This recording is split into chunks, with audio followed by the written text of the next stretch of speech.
Siz 8 haftagacha o'zik qilish shart emas deb o'ylaysizmi? Aslida esa bu juda ham muhim. Homiladorlikning 8 haftasigacha o'zik qilishning 6 ta asosiy sabablari. Birinchi sababi homiladorlikni tasdiqlash. Hayz kechikishi doim ham homiladorlik degani emas. O'zida esa buni aniq bilish mumkin. Ikkinchi sababi homila aniq bachadonda joylashganini tekshirish. Erta muddatlardagi o'zik tekshiruvi bachadondan tashqaridagi homiladorlikni aniqlab bera oladi. Uchinchi sababi esa aniq muddatni belgilash. Homiladorlikning ilk haftalaridagi muddat eng aniqroq hisoblanadi. Keyinchalik esa xato qilish ehtimolligi ko'payib boradi. To'rtinchidan, embrion rivojlanishini baholash. Erta bosqichlarda homilaning yurak urishini aniqlashimiz mumkin va uni to'g'ri rivojlanayotganini tekshira olishimiz mumkin. Beshinchi sababi homila sonini aniqlash. Bu ayniqsa keyingi bosqichdagi kuzatuvlar uchun juda ham muhim hisoblanadi.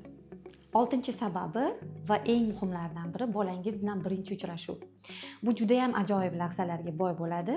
Yangi hayotni boshlanishini ko'rish va uni his qilish. Ayollar, salomatligingizga e'tiborli bo'ling, yoshlikni saqlang va o'zingizga g'amxo'r bo'ling.